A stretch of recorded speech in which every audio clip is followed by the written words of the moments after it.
Hello everyone, welcome to the current exam. तो आप सभी का एपिसोड नंबर 12 में रीडिंग कम्प्रीहेंशन, क्लोज टेस्ट और पैरा जंबल की कंप्लीट क्लास में वापस से स्वागत है। तो पीडीएफ फाइल इस क्लास की आपको टेलीग्राम चैनल पर मिलने वाली है, जिसकी लिंक आप डिस्क्रिप्शन से ज्वाइन कर सकते हो। ठीक है, तो चलिए शुरू करते हैं क्लास। अच्छा, कुछ बच्चे परेशान होते हैं सैटरडे को क्लास क्यों नहीं थी। सैटरडे को कुछ कारण से क्लास नहीं हुई थी। अब आपकी क्लास मैं करूँगा। मे भी देखो, ये क्लास आपकी वैसे तो अब अल्टरनेटिव होती है ना, एक दिन होती है फिर एक दिन नहीं होती फिर वापस से होती है। तो एक दिन छोड़कर ये क्लास डेली मतलब वैसे शेड्यूल में ही होती है। तो आप ऐसे ज़्यादा पैनिक मत हुआ करो। काफ़ी बच्चों ने मैसेज किया, टेलीग्राम पे मैसेज भर दिए, कमेंट भी आए कुछ। तो आई एम सॉरी आप लोगों को दिक्कत हुई, बट वापस से क्लास। वैसे आप टेलीग्राम चैनल से अगर आप जुड़े हो तो आपको जानकारी मिल जाती है क्लास की कब होनी है कब नहीं होनी है ना। चलिए शुरू करते हैं। तो हमें पता है हम रीडिंग कम्प्रीहेंशन कैसे स्टार्ट करते हैं। तो देखो, पैसेज आरसी का पैसेज नंबर 11 है। पिछले 10 पैसेज हमने कर लिखे हैं, बहुत कुछ हमने सीख लिया उनमें। तो अब हम थोड़ा स्पीड पकड़ेंगे, ठीक है। आरसी पे बहुत हो गया, अब धीरे धीरे थोड़ा स्पीड हम कवर करने वाले हैं। तो सबसे पहले हम कीवर्ड देख लेते हैं, क्वेश्चंस के हमारे कैसे हैं। तो क्वेश्चन नंबर 1 देखो, the phrase unless it pairs deterrence with diplomacy means. अब देखो, इस पेयर को, ये कीवर्ड है आपको पूरा, तो पैसेज में कहीं भी मिलता है तो इसके ऊपर नीचे की लाइन को आपको सही से पढ़ना होगा। According to the passage, why might India's infrastructure connectivity strategy in South Asia backfire. ठीक है, साउथ एशिया में कनेक्टिविटी स्ट्रेटजी कैसी है तो ये देखना है कैसे बैकफायर कर रही है। Which one of the following is not mentioned as an element of India's external strategy. ठीक है, तो इंडियाज एक्सटर्नल स्ट्रेटजी ये भी देखेंगे। What does the author suggest is necessary so that India's foreign policy rhetoric does not lose credibility. ठीक है, तो ये आपको देखना है भारत की जो फॉरेन पॉलिसी है उसके बारे में। The tone of the passage, tone of the passage तो हम समझ ही लेंगे, टाइटल टोन तो हम करते ही हैं, तो वो भी चलो देख लेंगे। ठीक है, चलो अब करते हैं पैसेज की हम क्या करेंगे, स्कीमिंग करेंगे। ठीक है, आ जाओ भाई। तो ये रहा आपका पैसेज, तो जल्दी से पढ़िए।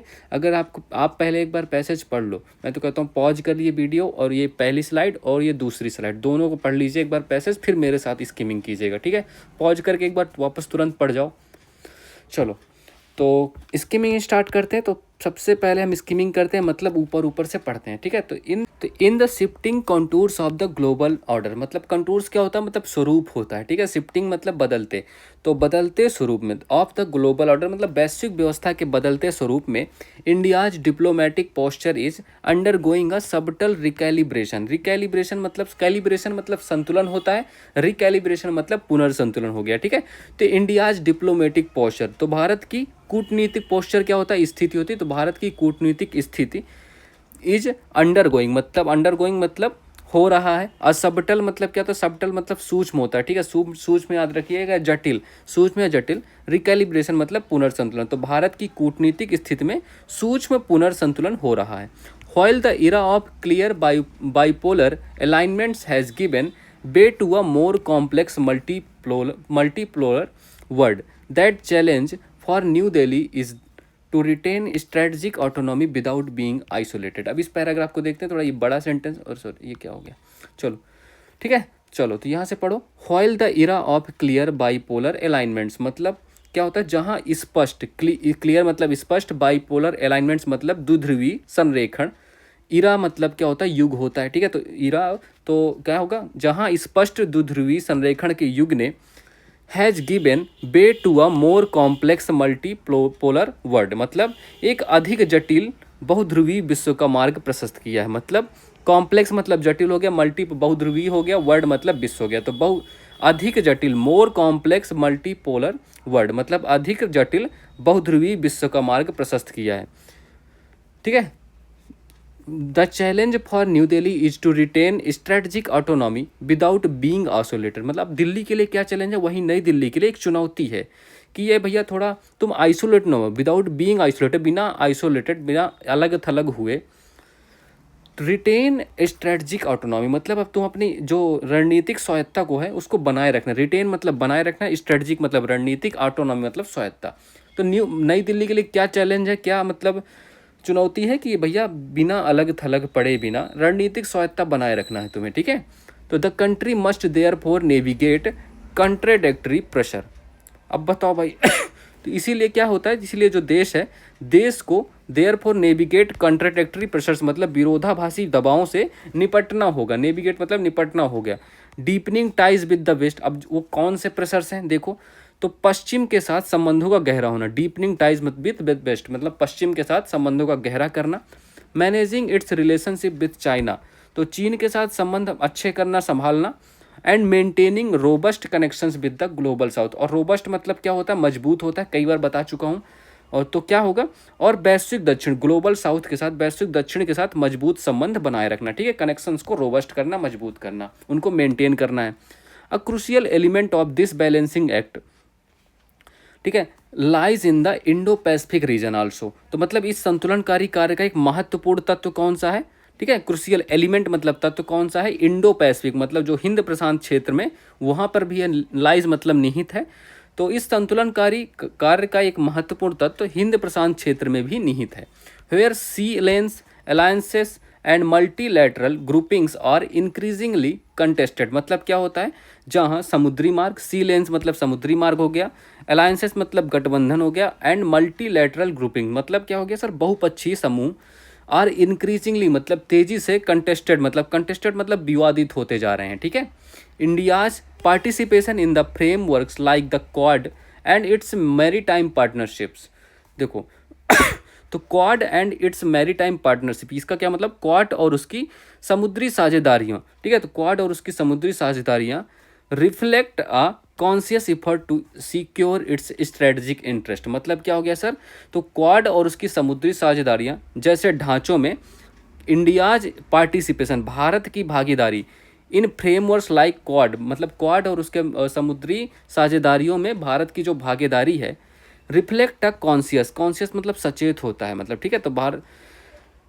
एक सचेत, कॉन्शियस इफर्ट मतलब सचेत प्रयास या मतलब थोड़ा जागरूक प्रयास, to secure its strategic interest मतलब किस लिए, उसके रणनीतिक हितों को सुरक्षित करने के लिए जरूरी है। But this forward trajectory is tempered by caution, मतलब क्या होता है, लेकिन इस आगे की दिशा में सावधानी बरती जा रही है। ठीक है, ट्रेजेक्ट्री जो होती है आगे की दिशा होती है, टेम्पर्ड मतलब बाई, टेम्पर्ड मतलब थोड़ा उसमें बदलाव किया जा रहा है, टेम्पर्ड मतलब एक मिजाज होता है। ठीक है, कॉशन मतलब थोड़ा उसमें सावधानी बरती जा रही है। Unless it pairs deterrence with diplomacy, मतलब क्या होता है, जब तक वह कूटनीति के साथ निवारण को नहीं जोड़ता, मतलब डिटरेंस मतलब क्या होता है, निवारण होता है, डिप्लोमेसी मतलब कूटनीति होती है। तो अनलेस इट पेयर्स मतलब नहीं जोड़ता, जब तक नहीं जोड़ता, डिटरेंस निवारण, विथ डिप्लोमेसी मतलब कूटनीति के साथ निवारण को नहीं जोड़ता। India risk sending mixed signals, अब भारत क्या करता है, भारत बहुत चालू इंसान है, तो भारत क्या करता है, भारत भेज रहा है मिक्स्ड सिग्नल, मतलब वो मिक्स्ड अपने सिग्नल भेजता है कि मिले जुले संकेत भेज रहा है, भेजने का जोखिम है देखो, to both partners and rivals alike, मतलब क्या होता है, भारत साझेदारों और प्रतिद्वंदियों, पार्टनर्स और राइवल्स मतलब प्रतिद्वंदी, तो साझेदारों और प्रतिद्वंदियों को दोनों को मिले जुले सिग्नल भेजता है, मतलब सेंडिंग मिक्स्ड सिग्नल्स।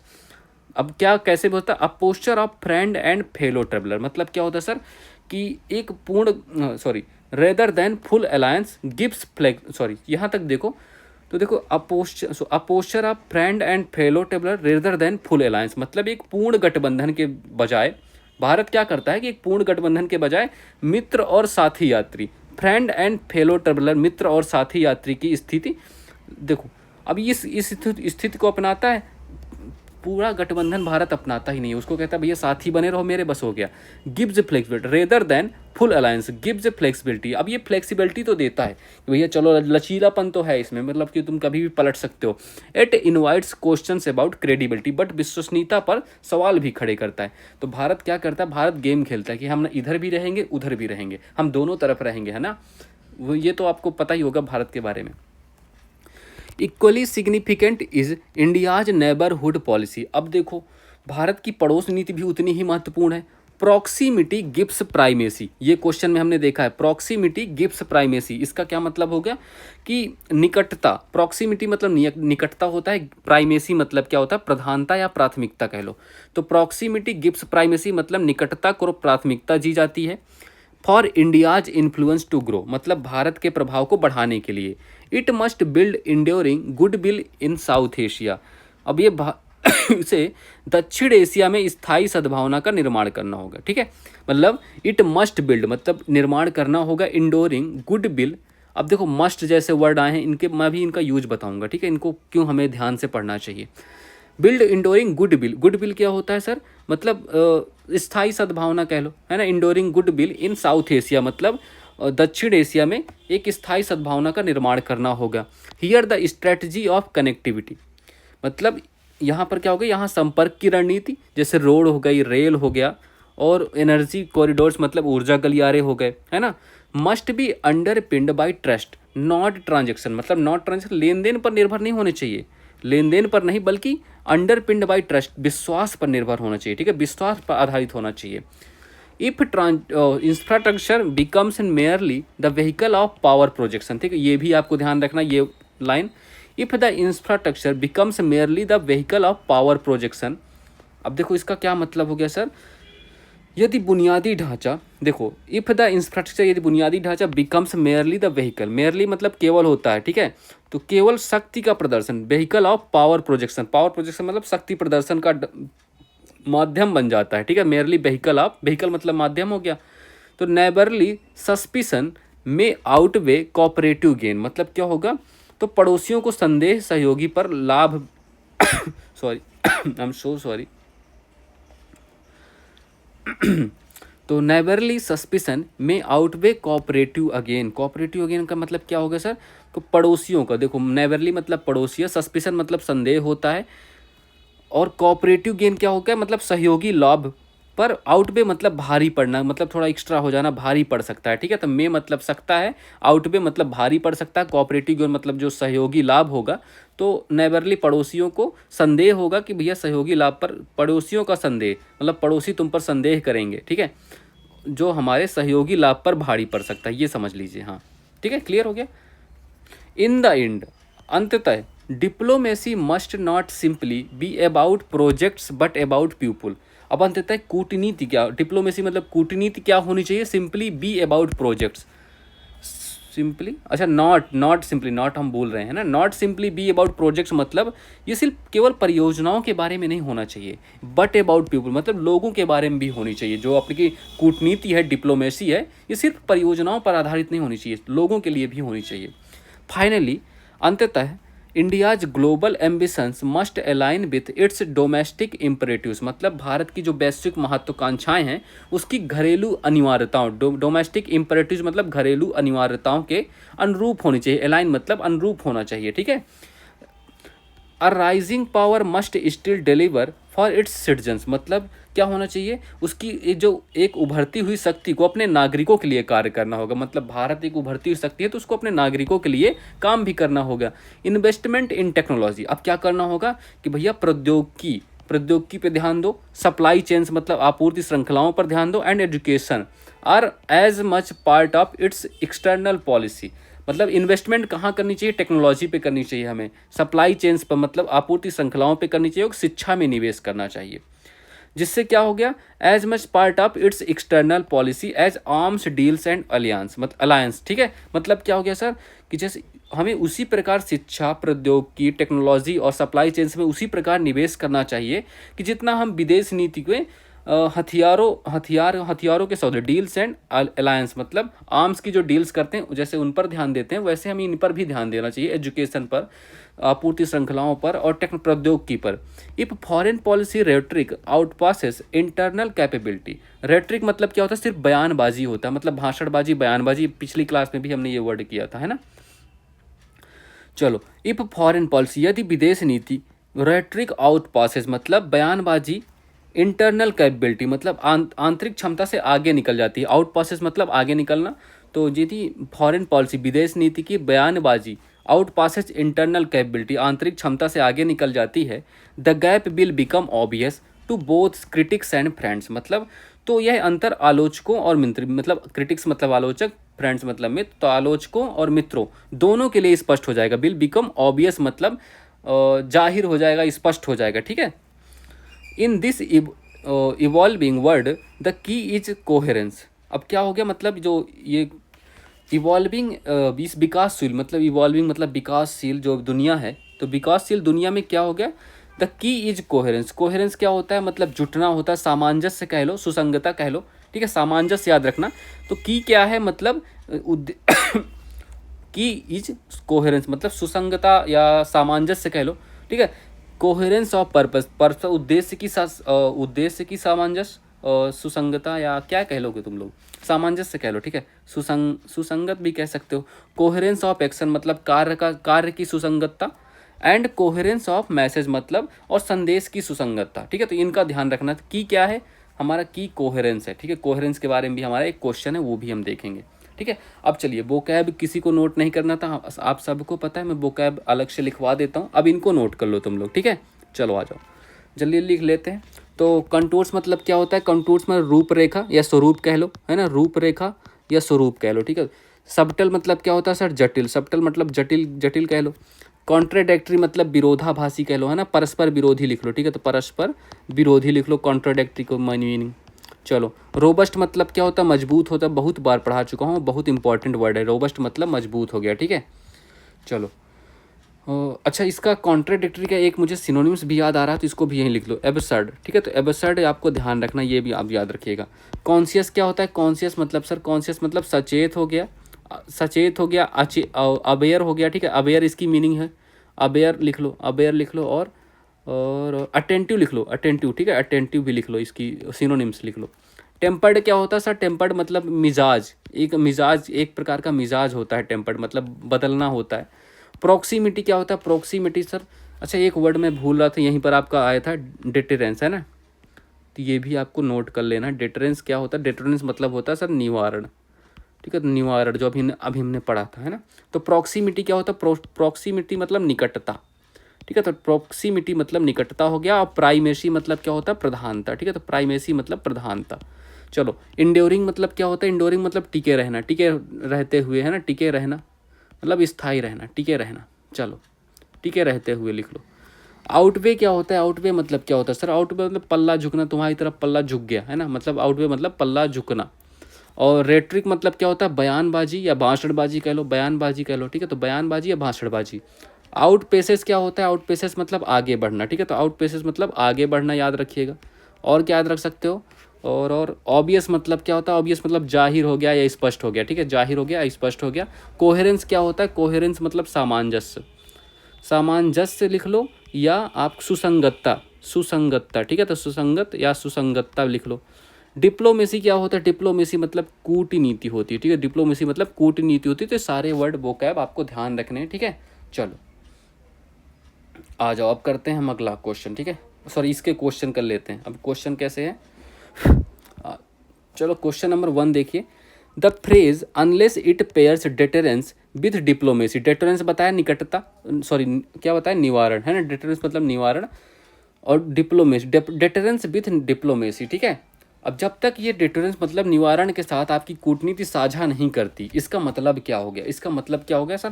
तो देखो, एक प्रकार से डेटरेंस मतलब हम लिख सकते हैं मिलिट्री जो स्ट्रेंथ होती है, मिलिट्री स्ट्रेंथ होगी, ठीक है, मिलिट्री की स्ट्रेंथ होती है, निवारण उसको भी कह लो, है ना, मिलिट्री स्ट्रेंथ भी आपको ध्यान रखना है। और डिप्लोमेसी क्या होता है सर, नेगोशिएशन, है ना, नेगोशिएशन मतलब कूटनीति कैसे आप यूज करते हो।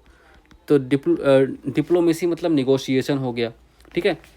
अब आथर ने कहा है, मतलब जो हमारा राइटर कहा है, राइटर ने कहा भैया कि इन दोनों को साथ में मतलब पेयर करना चाहिए ना, पेयर करना। ऑथर ने कहा भैया इन दोनों को साथ में आगे चलना चाहिए, मस्ट गो टुगेदर, है ना।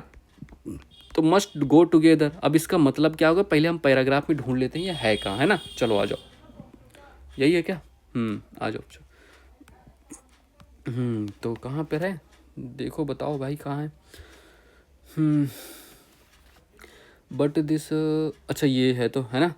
Unless it pairs deterrence with diplomacy, India risk sending mixed signals to both partners and rivals alike, ठीक है। मतलब भारत क्या करता है, मिले जुले संकेत भेजता रहता है जब तक ये आपस में साझा नहीं करते।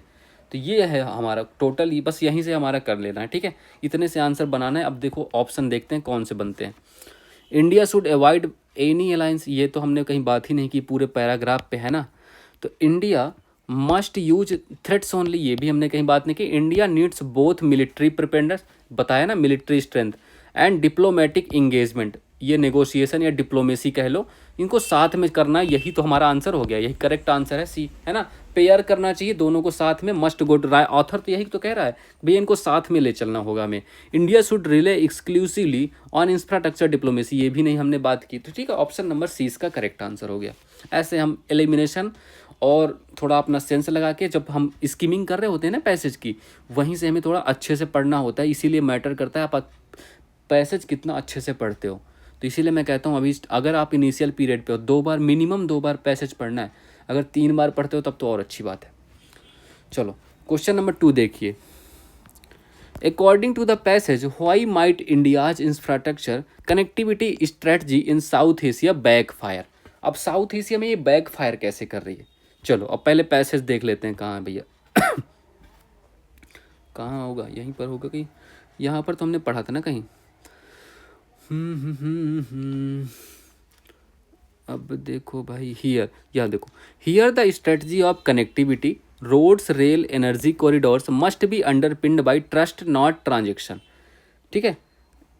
If infrastructure becomes merely the vehicle of power projection, neighborly suspicion may outweigh cooperative gain। अब इस पूरे ये जितना मैंने अंडरलाइन किया है, अब इसका मतलब क्या होगा सर, ठीक है। जो पैसेज क्या करना, वार्न करता है, मतलब हमें यहाँ से एक वार्निंग टाइप नहीं मिल रही, तुम लोगों को नहीं लगता यहाँ से हमें वार्निंग मिल रही है। वार्निंग कैसे मिल रही सर, किधर, अगर देखो कनेक्टिविटी सिर्फ ये रह जाएगी, व्हीकल ऑफ पावर प्रोजेक्शन रह जाएगी, सिर्फ शक्ति प्रदर्शन रह जाएगी कनेक्टिविटी, तो ये हमारे लिए दिक्कत हो सकती है ना। तो हमारे जो पड़ोसी होंगे नेबर सस्पिशन में आउटबे कोऑपरेटिव, जो हमारे साझे का लाभ मिलने वाला है ना, तो वो नहीं मिलेगा, क्योंकि हमारे जो पड़ोसी संदेहास्पद हो जाएंगे। तो ये कहा है, ये राइटर ने ये हमें वार्निंग दी है। तो ऑप्शन देखते हैं, देखो कौन सा बढ़िया बैठता है। तो because roads and rails are too expensive, ना ये थोड़ी होगा, ये तो हमने कहीं बात ही ना करी। Because neighbours may see it as a power projection rather than cooperation, देखो ये तो हमने पूरा पैराग्राफ पे डिट्टो लिखा है ये। Because India lakhs the technology, बिल्कुल लैक नहीं करती। Because India is focused only on maritime partnership, ये भी गलत बात है।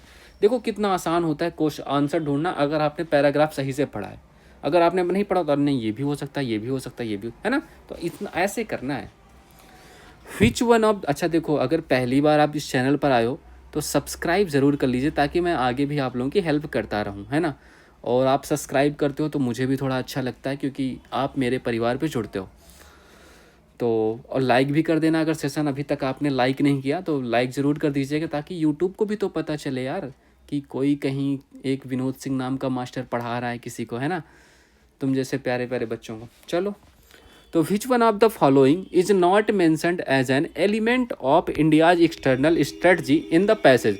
अब देखो एक खास बात होती है इन क्वेश्चन की एसएससी की, नॉट, जब भी कभी नॉट आता है तो ये क्या करता है, मतलब नॉट मैंशनड आया तो पूरा पैराग्राफ, मतलब जो भी आपका है इसका ईच सभी ऑप्शन, जो भी ऑप्शन है सारे ऑप्शन स्कैन करो, और जो पैराग्राफ पर भी देखो, और उनको एलिमिनेट करना जो आपको पैराग्राफ पर मिलते जाएं, ठीक है। अब मैं इसको देखो, ये एक जगह से उठाया नहीं गया, तो मैं इनको दिखाता हूँ पहले पैराग्राफ पे।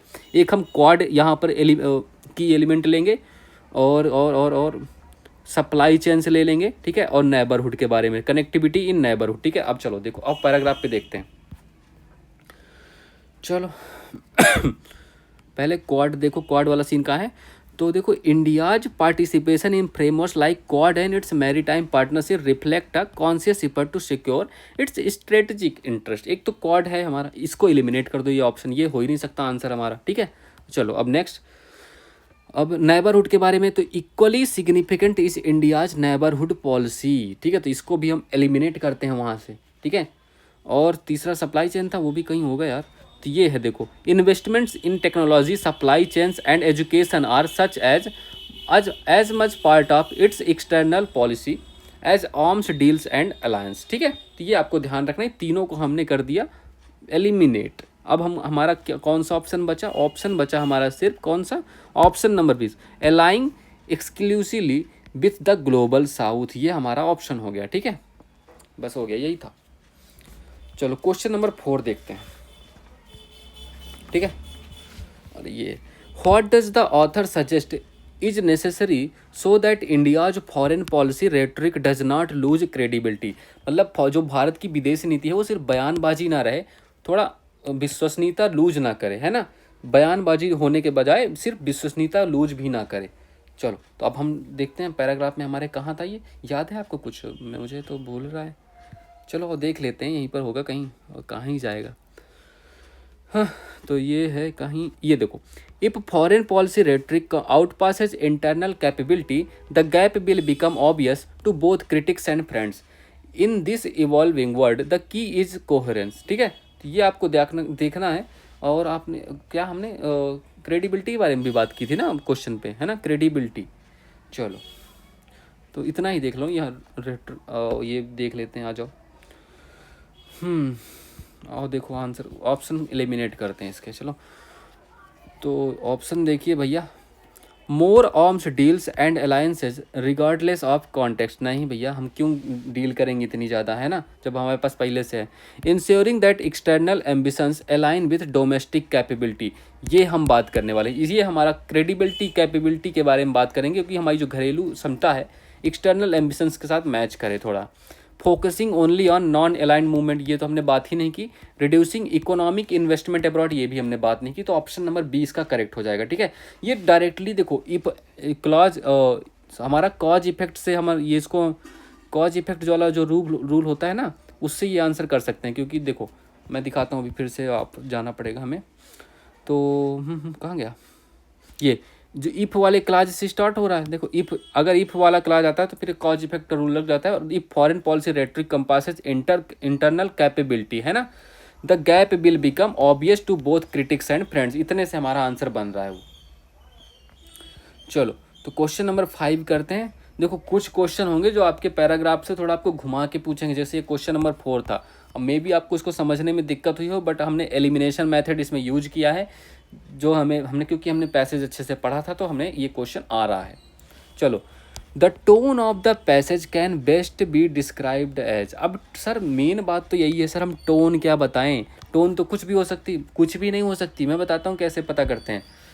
हमें क्या देखनी होती है, पैसेज की लैंग्वेज। यहीं पर देख लेते हैं, ठीक है। हम क्योंकि पैसेज पढ़ चुके हैं, वहाँ जाने की जरूरत नहीं है। अगर आपको जाना है तो वापस बैक करके चले जाइए। तो टोन देखिए, हम लैंग्वेज जो है हमारी, पैसेज की जो लैंग्वेज है बिल्कुल केयरफुल है। मतलब हम बिल्कुल सावधानी से देख रहे हैं कि भैया हमारी जो विदेशी नीतियाँ हैं वो हमारे फ़ायदे के लिए यूज हो, पड़ोसी भी ना बिगड़े, चाइना भी ना बिगड़े, है ना, कोई बिगड़े ना हमसे। और थोड़ा एनालिटिकल है, हम थोड़ा देख भी रहे हैं कि क्या हमारे लिए फ़ायदेमंद है, क्या हमारे लिए नुकसान कर रहा है ना। और हमारे पास कॉन्ट्राडिक्टरी प्रेशर भी है, जो क्या कहता है भैया कि अलार्म तो नहीं है, अलार्मिस्ट एंड ये पेसिमिस्टिक तो नहीं, मतलब हमें कोई चेतावनी तो नहीं मिल रही। तो हम एनालिटिक कर रहे हैं ना कि भैया क्या हमारे लिए चीज़ें अच्छी हो सकती हैं और हम आगे क्या कर सकते हैं। फॉरवर्ड लुकिंग पॉलिसी है ना, हम पूरा फॉरवर्ड लुक कर रहे हैं, आगे हम क्या देख सकते हैं। एक तो ये आप सजेस्ट हो गया। अब देखो फॉरवर्ड लुकिंग कैसे हो गया सर, क्योंकि बताया गया ना भारत को क्या करना चाहिए। इंडिया मतलब क्या करता है, टॉक, क्या किस बारे में बात करता है ये पैसेज में, talk about India must do, मतलब भारत को क्या करना चाहिए, इंडिया मस्ट डू। ठीक है, तो भारत को क्या करना चाहिए, मस्ट, भारत को ये करना चाहिए, ये करेगा भारत, इसलिए इसको हम फॉरवर्ड लुकिंग भी कहते हैं। तो ये हमारा मैच कर रहा है यहाँ से। एनालिटिकल भी है। सेलिब्रेटरी तो हो ही नहीं सकता कहीं से भी। स्ट्रिक्टली डिस्क्रिप्टिव ये भी नहीं हो सकता, है ना।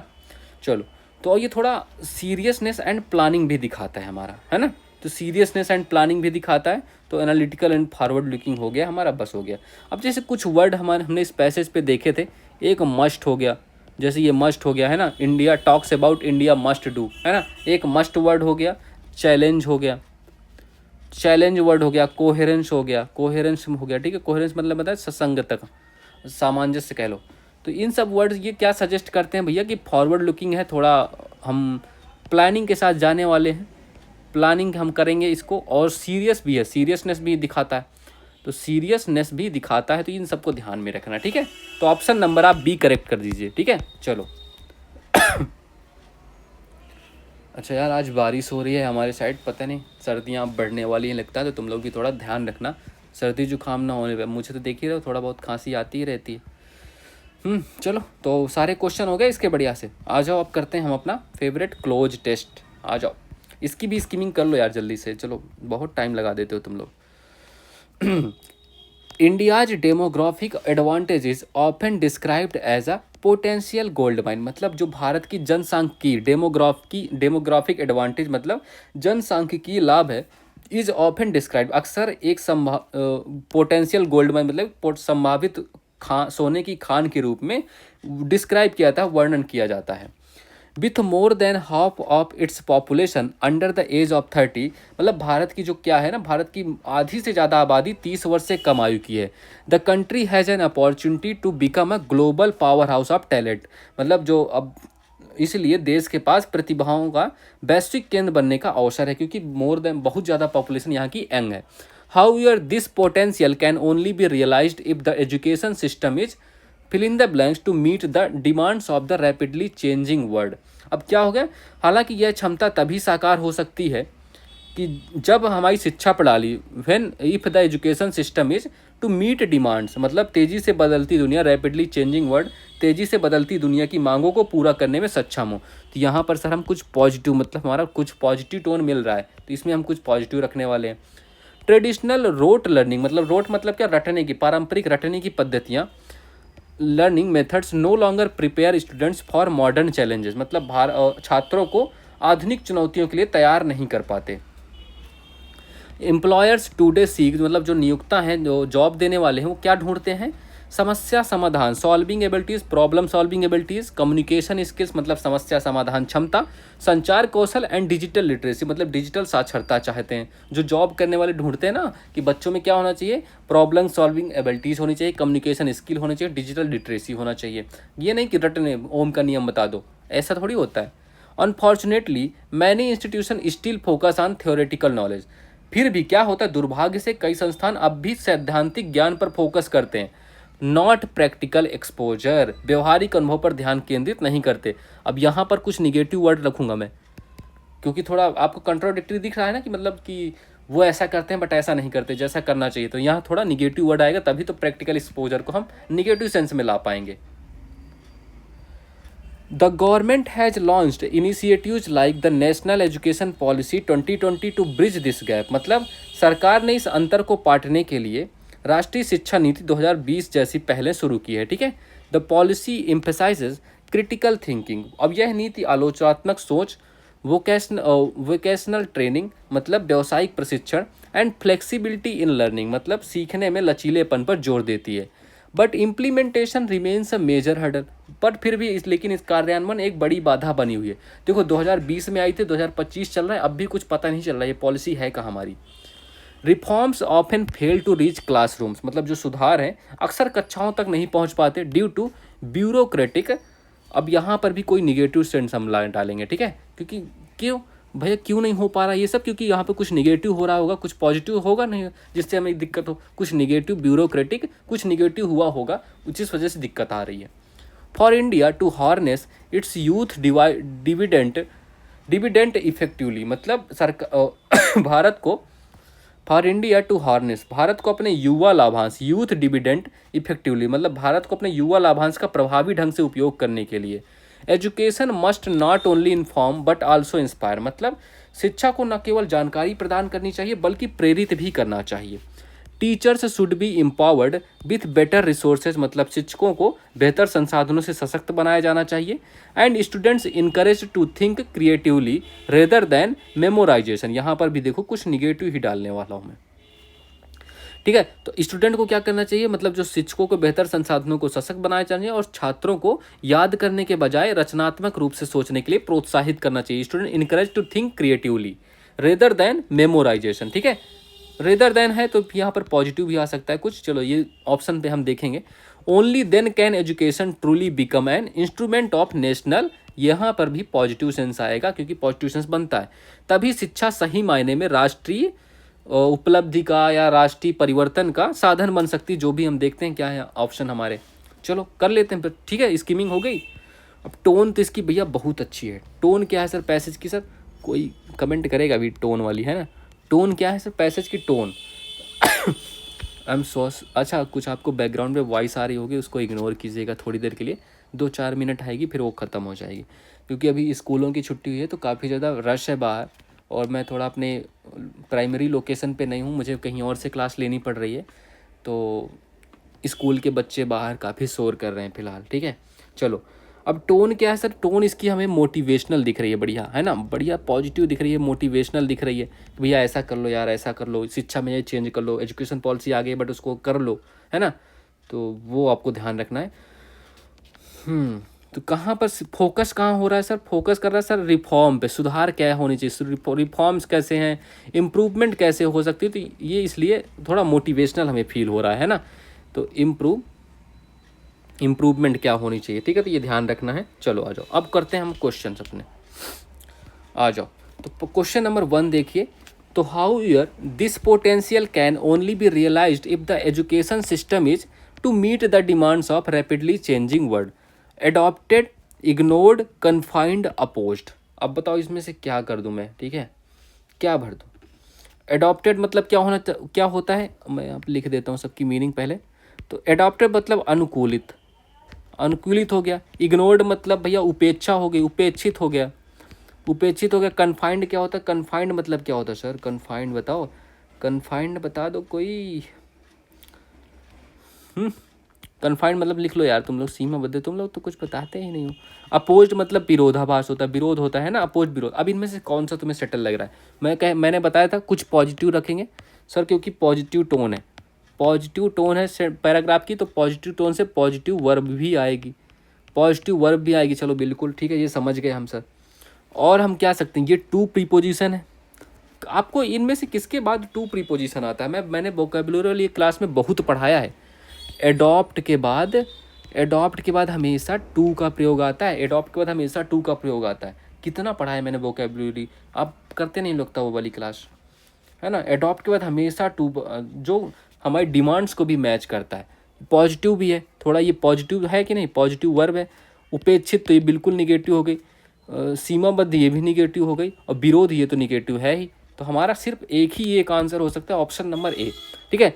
तो ऑप्शन नंबर ए यहाँ पर हम सिर्फ एडॉप्टेड रख सकते हैं, ठीक है, एडॉप्टेड, और एडॉप्टेड के बाद टू भी आता है, तो हमारा बिल्कुल मैच क्लियर हो गया, है ना। ये फिक्स्ड प्रीपोजिशन है, एडॉप्ट के बाद हमारे हमेशा टू आएगा। अब ये ध्यान रख दीजिए। अब इसकी चलो सिनोनिम्स लिखो, कुछ जल्दी लिखो। एडजस्ट हो गया, एडजस्ट हो गया, और रिवैम्प हो गया, तो रिवैम्प हो गया, और क्या हो गया सर, कस्टमाइज भी हो गया, ठीक है। कस्टमाइज भी आपको कभी कभी यूज कर लेते हैं हम एज अ सिनोनिम, ठीक है। चलो ये ध्यान रखिएगा, तो option number A correct answer इसका। चलो इसको करते हैं। Unfortunately many institution still focus on theoretical knowledge but practical exposure पर फोकस नहीं करते। अब इसमें क्या रखोगे भैया, है ना।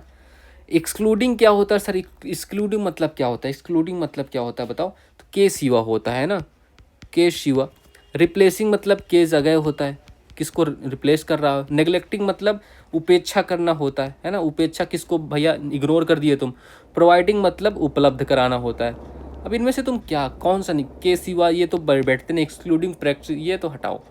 रिप्लेसिंग भी नहीं होता, रिप्लेस थोड़ी कर रहा है, उपेक्षा कर रहे हैं, है ना, हम लोग इसको नेग्लेक्ट कर रहे हैं। हम जो प्रैक्टिकल एक्सपोजर है, आप इसको रख के देख लीजिए, मैं अगर कुछ गलत बोल रहा हूँ। नेग्लेक्टिंग, ठीक है, नेग्लेक्टिंग, ये रुक जाओ थोड़ा, नेग्लेक्टिंग, सर नेग्लेक्टिंग ही क्यों होगा। अब ये देखो, दो क्लॉज हैं यहाँ पर, है ना, यहाँ पर कनेक्शन है दो क्लॉज का। कौन से दो क्लॉज हैं वो भी देख लो। तो दो क्लॉज को कनेक्ट किया जा रहा है, कौन से, many institution still focus on theoretical knowledge. अब यहाँ पर कॉमा है, फिर हम दूसरा प्रैक्टिकल एक्सपोजर। अब ये कनेक्शन सिर्फ और सिर्फ वर्ब आईएनजी फॉर्म से, वर्ब की आईएनजी फॉर्म से ही हो सकता है। एक वर्ब, और देखो एक और यहाँ पर है, फोकस एक वर्ब है, और दूसरी ये नेग्लेक्टिंग वर्ब है। ये दोनों साथ में आएंगे क्योंकि प्रेजेंट पार्टिसिपल का ही यूज करेंगे, क्योंकि कनेक्शन ऑफ टू क्लॉज, ठीक है, दो क्लॉज को हम कनेक्ट करने के लिए इसका यूज करते हैं। और एक पैरेलल वर्ब का भी रूल होता है, ठीक है, पैरेलल वर्ब का रूल होता है। अच्छा, कौन कौन चाहता है मैं कॉमन इरर या जो आपके स्पॉटिंग इरर वाला टॉपिक है उसके लिए एक अलग से क्लास लाऊं, कमेंट बॉक्स में बताइएगा, आपको कुछ चाहिए होगा उसमें से, उस क्लास में से, तो ठीक है। तो प्रेजेंट पार्टिसिपल का जो आईएनजी फॉर्म होता है कनेक्टिंग टू क्लॉज के लिए होता है। पैरेलल वर्ब क्या होता है सर, एसएससी का फेवरेट, एसएससी का ट्रैप है, एसएससी ट्रैप करता है बच्चों को इस क्वेश्चन में। क्या करता है सर कि भैया देखो दोनों आइडियाज़ है, एक तो ये वर्ब की मेन फॉर्म है, वर्ब की मेन फॉर्म है फोकस, और ये वर्ब की आईएनजी फॉर्म है, पार्टिसिपल फॉर्म है।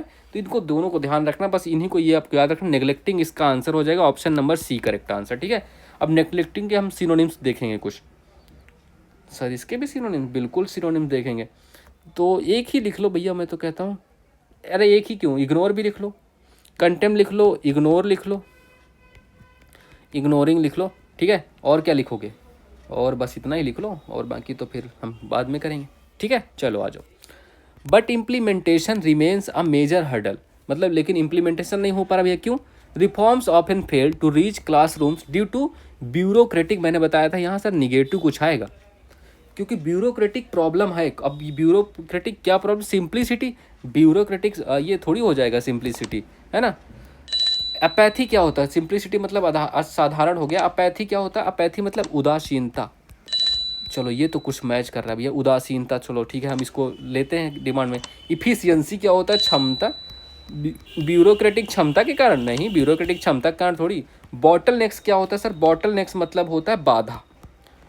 अब बताओ भैया कौन सेट हो रहा है, अगर मुझे कोई कहेगा कि उदासीनता, अपैथी और बॉटल नेक्स में से कोई एक सेट करना है, तो मैं सेट करूँगा ऑप्शन नंबर डी। क्यों सर, आप ये उदासीनता, ब्यूरोक्रेटिक उदासीनता तो थोड़ा उतना जच नहीं रहा, ब्यूरोक्रेटिक बाधा है ना, ब्यूरोक्रेटिक बॉटल नेक्स, ये वर्ड द हिंदू का फेवरेट है, ये द हिंदू न्यूज़पेपर बहुत यूज करता है इस वर्ड को, है ना। चलो तो बॉटल नेक्स हो गया, बॉटल नेक्स मतलब क्या होता है, बाधा डालना होता है। अब इसके सिनोनिम्स भी देख लो कुछ, जैसे ऑब्स्टिकल हो गया, ठीक है, ऑब्स्टिकल्स हो गया, और क्या हो गया, डिलेज हो गया, डिले मतलब भी तो होता है बाधा, और क्या लिख सकते हो, और स्पाउट हो गया, ठीक है, तो स्पाउट भी हो गया, स्पाउट कल, और नोज भी लिख लो, स्पाउट हो गया, नोज हो गया, और कॉक लिख लो, नेक लिख लो, कुछ सब बाधा ही तो है ना। कॉक लिख लो, नेक लो, सब सबका मतलब बाधा होता है। बॉटल नेक्स मतलब बॉटल नेक्स किस में यूज होगा, इतना ध्यान रखिएगा। अब निगेटिव सेंस है, निगेटिव वर्ड आ जाएगा, बस हो गया, यही तो आपको देखना था। चलो, teachers should be empowered with better resources and students encourage to think creatively rather than memorisation, मतलब मेमोराइजेशन के अलावा उन्हें क्रिएटिवली सोचना होगा बच्चों को। तो इसमें क्या हो गया, डिपेंडिंग ऑन मेमोराइजेशन नहीं, बिल्कुल नहीं। डिपेंड कैसे, डिपेंड थोड़ी कर रहे हैं बच्चे, है ना। डिपेंड मतलब उन पर निर्भर होना। डेविएटिंग फ्रॉम मतलब क्या होता है, डेविएटिंग मतलब विचलित होना, ये लिख लो, विचलित थोड़े हो रहे हैं मेमोराइजेशन से। रिलाइंग मतलब भरोसा, याददाश्त पर, रटने पर भरोसा नहीं कर रहे, अब हम क्रिएटिवली भी सोचेंगे। अपोजिंग मतलब विरोध हो गया, ये तो बनता ही नहीं, इसका कोई सेंस ही नहीं बनता। कॉन्टेक्स्ट ही इसका सही नहीं बैठ रहा है ना, तो कॉन्टेक्स्ट के हिसाब से इस पर हम रखेंगे अपना आंसर। कॉन्टेक्स्ट के हिसाब से बनता कौन सा है, ऑप्शन नंबर सी, ठीक है, option number C, relying on. अब रिले के बाद हमेशा ऑन का प्रयोग करेंगे, ये आपका फिक्स प्रीपोजिशन है, रिले ऑन, ठीक है। रिले ऑन मतलब क्या होता है, भरोसा करना सर, इसका मतलब होता है भरोसा करना, ठीक है, तो भरोसा करना होता है। अब इसमें कुछ बिलीव लिख लो, इसका सिनोनिम लिख लो, तो बिलीव लिख लो, और क्या लिखोगे, और बिलोव लिखो, ट्रस्ट लिखो, ये सब आसान आसान लिख लो, ट्रस्ट लिख लो, ठीक है। चलो ठीक है, तो ये आपको ध्यान रखना है। चलो तो ऑप्शन नंबर इसका सी करेक्ट आंसर हो गया। क्वेश्चन नंबर 5 देखिए, only then can education truly become an instrument of national, यहाँ पर कोई पॉजिटिव चीज़ हम रखने वाले हैं, ठीक है। स्टैग्नेशन क्या होता है सर, स्टैग्नेशन मतलब मैंने बताया था आपको, स्टैग्नेशन मतलब स्थिरता होती है, स्थिरता का यूज, नेशनल स्थिरता नहीं नहीं नहीं। ट्रांसफॉर्मेशन नेशनल परिवर्तन हो गया ना, ट्रांसफॉर्मेशन परिवर्तन, करप्शन भ्रष्ट, ये तो होगा ही नहीं। डिस्ट्रैक्शन मतलब व्याकुलता, ये भी नहीं होगा, ठीक है। स्टैग्नेशन स्थिरता भी नहीं होगा, तो ऑप्शन नंबर बी, परिवर्तन, नेशनल परिवर्तन का कारण, इंस्ट्रूमेंट ऑफ नेशनल परिवर्तन, ठीक है, जो हमारी शिक्षा बनेगी राष्ट्रीय परिवर्तन का एक स्रोत बन जाएगी, सोर्स बन जाएगी, ठीक है। एक इंस्ट्रूमेंट मतलब कोई क्या कहते हैं इंस्ट्रूमेंट, मतलब मुझे अभी याद नहीं आ रहा, तुम लोग कमेंट करके बताओ मुझे, अच्छा ठीक है। तो option number B correct answer हो जाएगी इसकी, और इसको भी सिनोनिम कुछ लिख ही लो। अब मैं यहाँ तक आए तो वेरिएशन कर लो, है ना, तो वेरिएशन लिख लो, और वेरिएशन, और क्या लिख सकते हो, अल्टरेशन भी याद लिख सकते हो, ठीक है, अल्टरेशन, ठीक है, अल्टरेशन भी लिख सकते हो, तो ये दोनों याद रखिएगा, ठीक है। चलो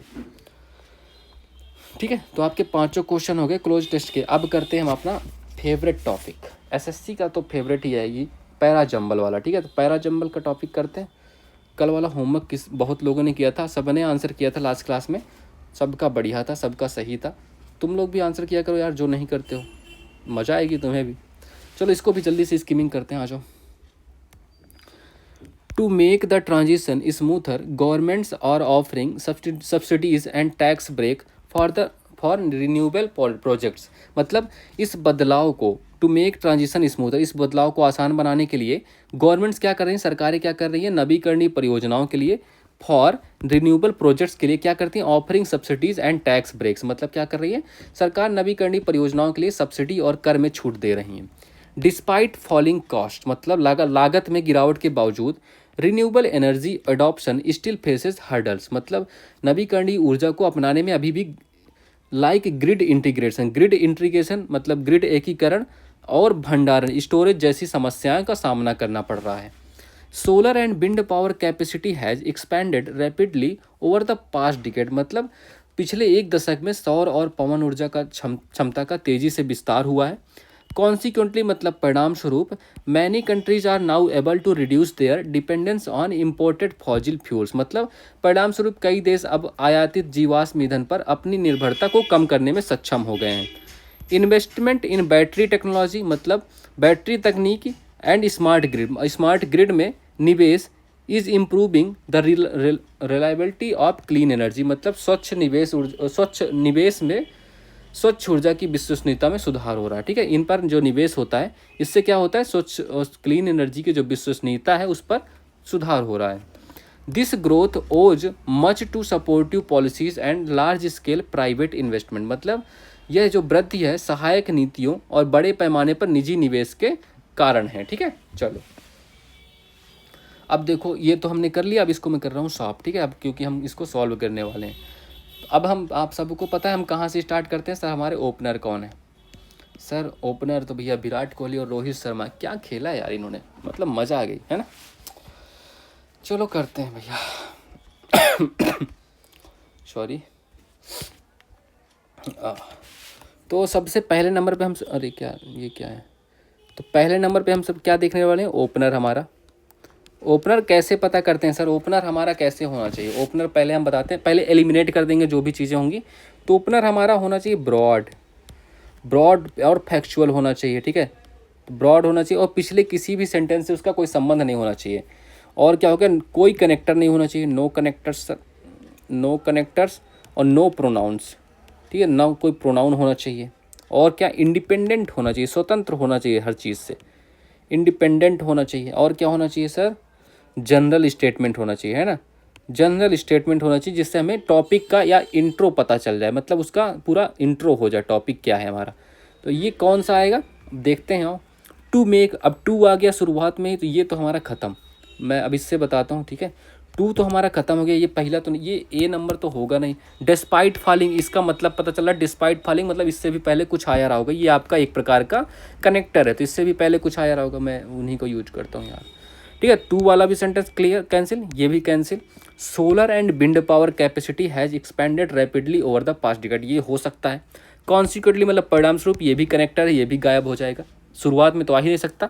investment in battery technology and smart grids is improving the reliability of clean energy. ठीक है, ये भी हो सकता है हमारा। दिस ग्रोथ आ गया, प्रोनाउन आ गया, ये भी कैंसिल। अब इन दोनों में से कौन सा आपका ब्रॉडर लगता है? Investment in battery technology, battery तो काफ़ी बाद की बात हो गई। Solar and wind power capacity वो तो और ब्रॉड लेवल पर है, समझ रहे हो कैसे ब्रॉड लेवल पर है। तो सोलर एंड विंड लेवल ये आपका ओपनर हो जाएगा, ऑप्शन नंबर सी। तो कौन सा भैया ओपनर, कौन हो गया ओपनर? आपका सी नंबर आपका ओपनर हो गया। ठीक है, कितने सेंटेंस हैं? 6 हैं क्या?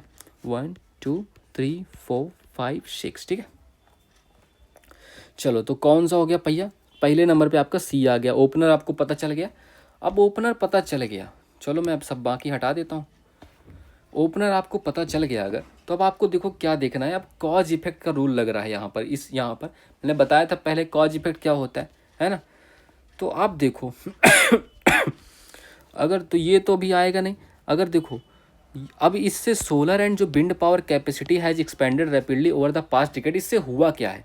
इससे this growth owes much to supportive policies and large scale private investment. इससे क्या हुआ है, मतलब बहुत ज़्यादा चीज़ों को सपोर्ट इन्होंने किया है। जैसे कैसे? ओज क्या होता है? ओज मतलब क्या होता है, कुछ पता है आपको?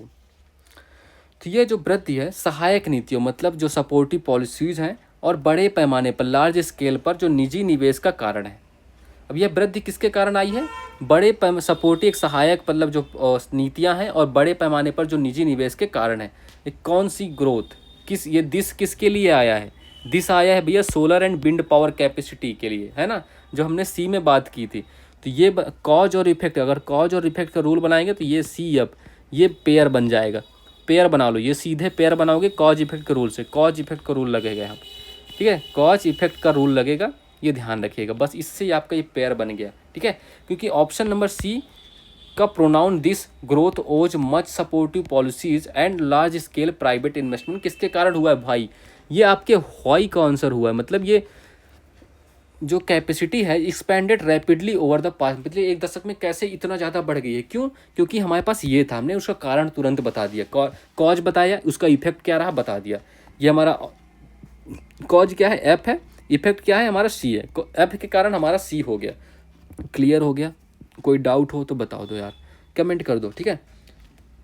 अब देखो ये तो एक कॉज इफेक्ट रूल हो गया। अब दूसरी बात क्या है सी, इसमें दूसरी बात भी यहीं पर लिख लो। यहाँ पर जो दिस आया है, दिस प्रोनाउन है, इसके लिए कोई नाउन आना चाहिए पहले, तो ऑप्शन नंबर सी, तो ये हमेशा फॉलो करेगा, ठीक है। प्रोनाउन से पहले हमेशा नाउन आएगा, तो आपका ये ध्यान रखना है। तो आपका नाउन कहाँ पर है, ऑप्शन नंबर सी पर नाउन है, ठीक है। और क्या याद रख सकते हो, ठीक है। तो ये आपका पेयर बन गया। अब तीसरा सेंटेंस कौन सा आएगा, ठीक है। अब यहाँ पर तुम लोग लिख लो, दूसरे नंबर पे हमने वाई का आंसर दिया, कॉज इफेक्ट रूल लगा के। आपको सी के बाद कौन सा आया है, एफ, ठीक है, एफ आ गया।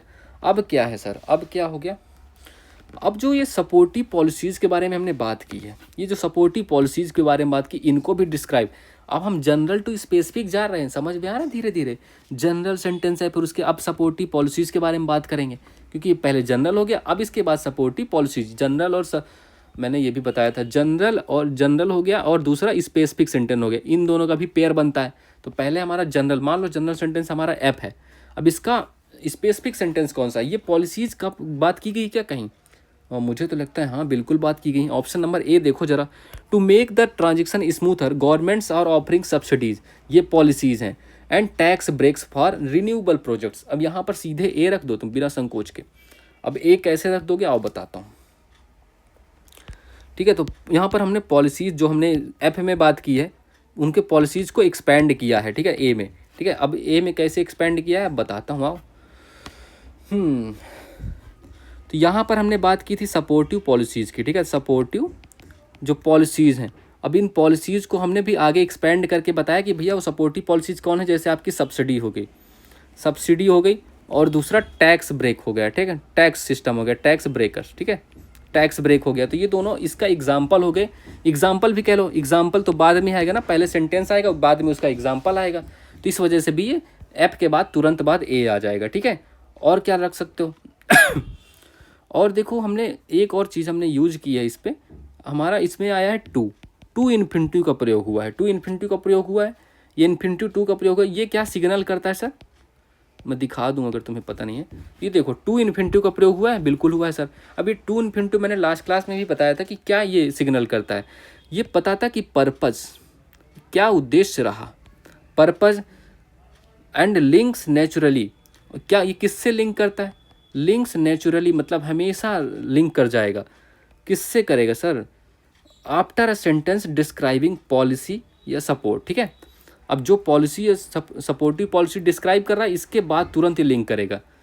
मैं लिख दूं क्या पूरा, चलो नेचुरली लिख देता हूँ ताकि तुम्हें याद रहे, क्योंकि कुछ बच्चे सिर्फ PDF डाउनलोड करके वहीं से पढ़ लेते हैं, वहीं चले जाते हैं, यूट्यूब पर आते ही नहीं है, सिर्फ टेलीग्राम से PDF डाउनलोड करेंगे, सारी क्लासेस रट लेंगे बस वही से। तो links naturally after a sentence describing, लिख लो भैया ये, चलो लिखो मत, बस समझ लो तुम लोग, डिस्क्राइबिंग पॉलिसी सपोर्ट, ठीक है। तो पॉलिसी सपोर्ट को डिस्क्राइब कौन कर रहा है, option number A, statement number A, ठीक है। तो पॉलिसी सपोर्ट। अब इसके बाद क्या आएगा सर, हमने 3 तो क्रैक कर लिए, ठीक है। चलो मैं यहीं पर एक रूल अगर लिखना हो, रूल लिख लो, अगर 2+ वर्ब आता है, ये इन्फिनिटिव की पहचान होगी, 2+ वर्ब आता है, तो इसके बाद हम ये किसको फॉलो करेगा, आफ्टर फॉलो, ये हमेशा क्या करेगा, प्रॉब्लम या पॉलिसी को, ठीक है, प्रॉब्लम या पॉलिसी कॉन्टेक्स्ट को फॉलो करेगा। ये मैं बता चुका हूँ वैसे पहले भी, फिर भी आज आप फिर से लिख लो, तो प्रॉब्लम या पॉलिसी को फॉलो करने वाला है। चलो अब देखो अब हमने पॉलिसीज़ के लिए किया क्या है, पॉलिसीज़ के लिए जो हम टेक्नोलॉजिकल एंड फाइनेंशियल फॉलोअप करेंगे उनको हम, कोई सेंटेंस है ऐसा जो दिखा रहा हो, तो डिस्पाइट फॉलिंग, नहीं इसमें तो नहीं होगा। Investments in battery technology and smart grids is improving the reliability of clean energy. अब इसका भी एग्जांपल है, देखो मतलब ऑप्शन नंबर अब सी आ जाएगा, ठीक, सॉरी सी कैसे, ई आएगा ना, ई आएगा, चौथे नंबर पे ई आएगा। हाँ तो ये रखो, देखो इसको पढ़ो। Investment in battery technology and smart grids is improving the reliability of clean energy. ये क्या दिखाता है, ये टेक्नोलॉजिकल या फाइनेंशियल फॉलोअप दिखाता है। मतलब कैसे फिर हमने इसको फॉलो किया, हमने इन्वेस्ट किया बैटरी टेक्नोलॉजी में और स्मार्ट ग्रिड में, जो इम्प्रूव कर रहा है स्वच्छ ऊर्जा की मतलब विश्वसनीयता को इम्प्रूव कर रहा है क्या। तो ये आ गया पूरा आपका, ए के बाद तुरंत ई आ गया, ठीक है। अभी ई कैसे आ गया, क्योंकि हमने यहाँ पर टेक्नोलॉजी में इन्वेस्टमेंट किया टेक्नोलॉजी में, जो कॉम्प्लीमेंट करता है हमारी पॉलिसीज़ को। मैं यहाँ पर लिख दूँ अगर तुम चाहो तो, ठीक है। कॉम्प्लीमेंट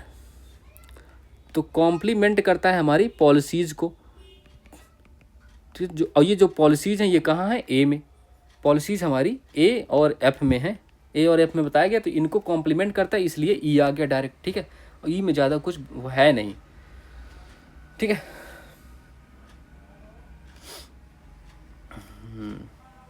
चलो आगे करते हैं। और क्या करता है, ये एक बार थोड़ा और पढ़ लो। Investment in battery technology and smart grids is improving the reliability of clean energy. ये आउटकम भी तो बताता है, इम्प्रूव करता है आउटकम। आउटकम कैसे आपका इम्प्रूव हो रहा है, तो ये भी लिख लो, इम्प्रूव्स आउटकम। जो आपके आउटकम निकल रहे थे उसको भी इम्प्रूव कर रहा है, मतलब थोड़ा रिजल्ट टाइप का दिख रहा है ना, इम्प्रूव्स आउटकम। तो इम्प्रूव्स आउटकम भी लिख लो, ये भी आपको बताता है। और इम्प्रूवमेंट मतलब रिजल्ट और इम्प्रूवमेंट फॉलोइंग पॉलिसी एक्शन, मतलब जो भी पॉलिसी या हमने एक्शन लिए थे उनके लिए रिजल्ट भी तो काम करता है एज अ रिजल्ट। ये भी यहाँ पर चौथे नंबर पर डाल लो तुम लोग। इम्प्रूवमेंट्स लिख लो या रिजल्ट लिख लो, ठीक है। इम्प्रूवमेंट्स, तो इम्प्रूवमेंट्स या रिजल्ट लिख लो। जो हमने पॉलिसी अभी इम्प्लीमेंट की थे ना, उनका रिजल्ट क्या निकला है कि investment in battery technology and smart grids is improving, ये improving the reliability of clean energy, ठीक है। जो स्वच्छ ऊर्जा की विश्वसनीयता को बढ़ावा देता है। अब हम अगला करते हैं, ठीक है। अगला हमारा, अच्छा यहाँ पर जगह भी तो नहीं बची यार, मैं कहाँ लिख दूँ, ठीक है चलो यहीं पर कर लेते हैं।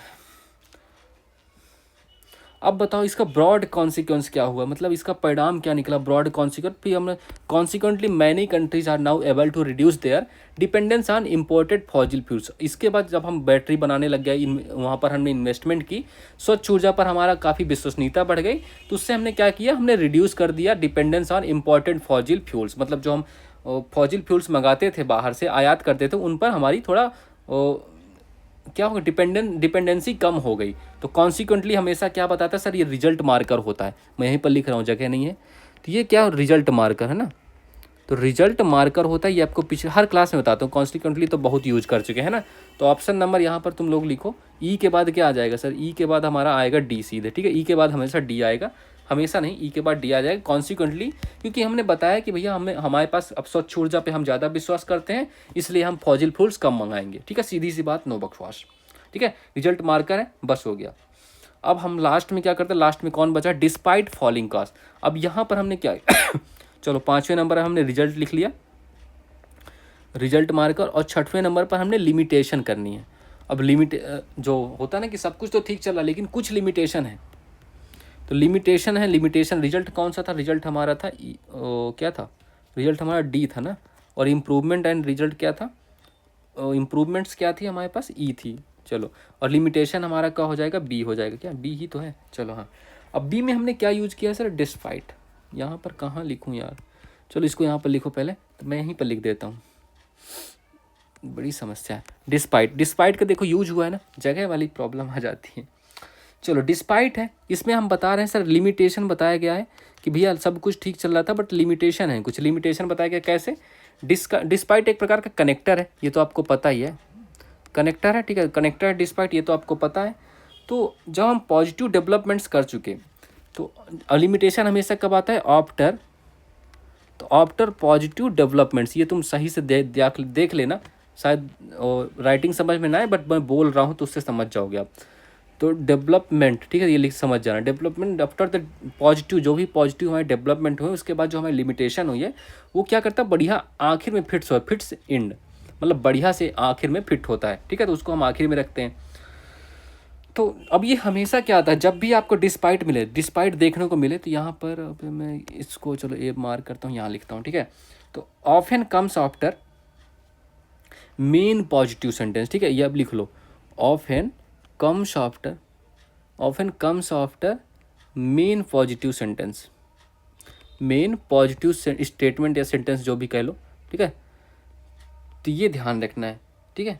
टू बैलेंस पैराग्राफ, हमें टू बैलेंस पैराग्राफ, जो भी आपका पैराग्राफ है उसको बैलेंस करने के लिए हमेशा सबसे जो पॉजिटिव सेंटेंस था, मतलब ये था ना हमारा, consequently many countries are now able to reduce their dependence on imported fossil fuels, ठीक है, मतलब जो हम आयातित फॉजिल फ्यूल्स था उस पर निर्भरता हमारी कम हो गई, लेकिन क्या हुआ, falling cost renewable energy adoption still faces hurdle like grid integration and storage, मतलब भंडारण की थोड़ा प्रॉब्लम आ रही है, ग्रिड इंटीग्रेशन, ग्रिड एकीकरण की भी थोड़ा प्रॉब्लम आ रही है, बाकी सब ठीक चल रहा है, ठीक है। तो ये आपके पैराग्राफ को बैलेंस करने के लिए हमने ये लास्ट में यूज कर लिया।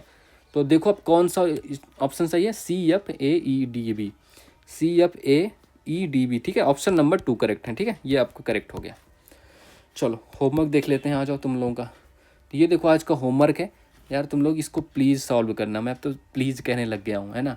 और लाइक ज़रूर कर दो, सेशन लाइक कर दो और अपने दोस्तों तक शेयर भी कर दो, और सब्सक्राइब करना तो भूलना ही मत अगर आप पहली बार आए हो इस सेशन पर, है ना। अच्छा देखो, अब ये कल ये वाली क्लास नहीं होगी, अब सीधे परसों होगी क्लास, ठीक है, मतलब एक दिन छोड़कर ये क्लास होती है, तो आप लोग परेशान मत हुआ करो। फिर भी अगर आपको कुछ क्वेरी है आप मुझे टेलीग्राम पर मैसेज कर सकते हो, या कहीं भी मैसेज कर लो मुझे, मैं तुम्हें क्या बताऊँ, मैं क्या बता दूँ तुम्हें। चलो मैं, अच्छा मुझे टेलीग्राम चैनल पर, मैं अपना पर्सनल टेलीग्राम का लिंक डाल दूंगा आज इस डिस्क्रिप्शन में, वहाँ से आप मुझे मैसेज कर लेना, कोई भी प्रॉब्लम हो, कोई भी डाउट हो, आप मुझसे पूछ सकते हो, ठीक है। चलिए, so that's all for this class, all the best, have a good